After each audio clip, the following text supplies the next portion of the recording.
let's move on to learning how to paper piece. This is a paper pieced boat block. As you can see, some of these points would be a little bit tricky to do with regular piecing. Here's a quick overview of what we're going to learn how to do. Our pattern is printed on the back side of the paper. We flip it over and we start with a scrap that fits into the number 1 on the back of the paper. Then we flip it over and we get another scrap that fits into the number 2 section right here. Then we stitch this seam. We clip away any extra seam allowance, leaving about between 1/8 and 1/4 of an inch seam allowance.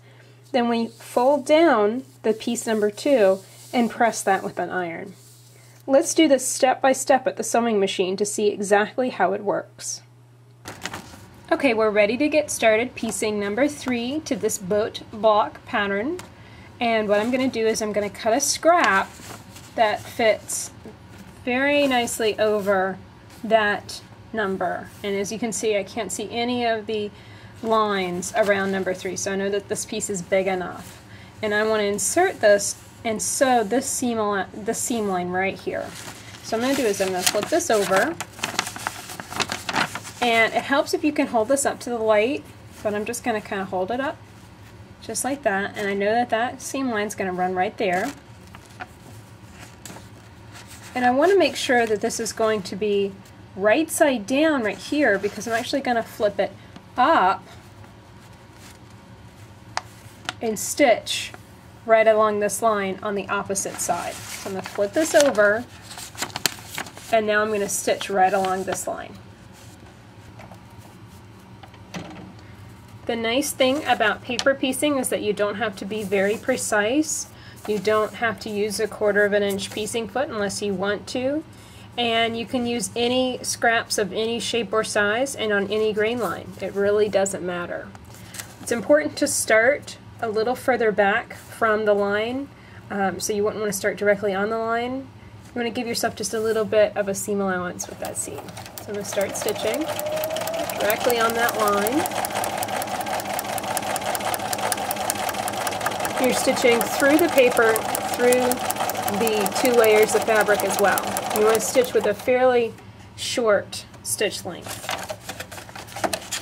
Lift that up and tear it off. Cut your threads.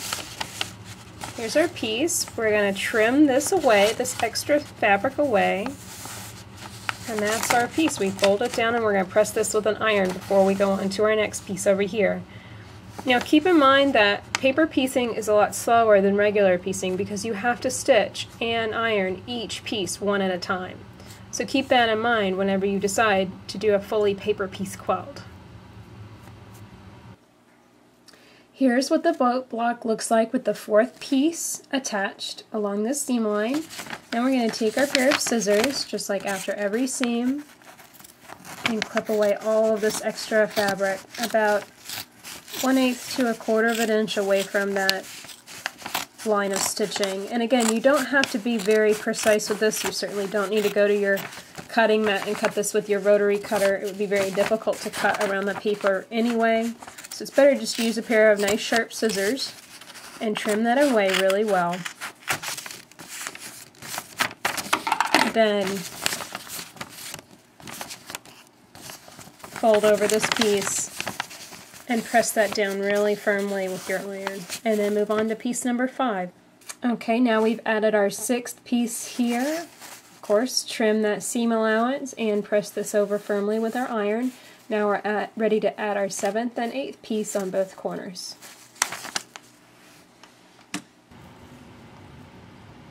So here is our finished boat block. I could trim this up as is, but I'd actually rather put a border along all sides of this block as they are. So first I'm going to attach a border to both sides along the lines, the outside lines of the block, and then I'll add a border along the top and bottom of the block as well.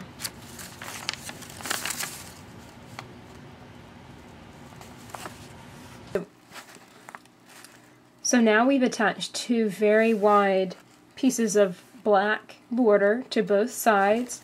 But the next step, we need to actually have a border that runs all the way across the top and all the way across the bottom. And we need a nice straight line. So actually, this is only printed through the middle. Take a ruler and line it up with this line and draw the line so it goes out to both ends of the paper. So that way you have a nice straight line to stitch on as you stitch from the back, the other two sides of your border. That way you can attach this border and this border with a straight, true line. So here's our finished paper piece block. As you can see, our edges are still rough, but now it's time to flip it over on the back side and tear off all the paper on the back. You want to use a stitch length about 1.5 to maybe even 1.25, so that way your stitches are very, very close together, and that makes it a lot easier to rip off all the paper. Now if you end up having to leave a little bit, don't worry about it because it'll just dissolve in the wash. So once all the paper is ripped away from the back, take the block to your pressing surface, press the block one good time, then take it to your cutting surface and line up the lines of your rulers with the edges of the block, because those are your straight, true lines on this block. And then cut down the borders to the size that you want your block to finish. This block has a 2-inch border and it finishes at 8 inches. So that gives you an idea of how to work paper piecing. If you have any questions about this, of course, don't hesitate to contact me, Leah at leahday.com.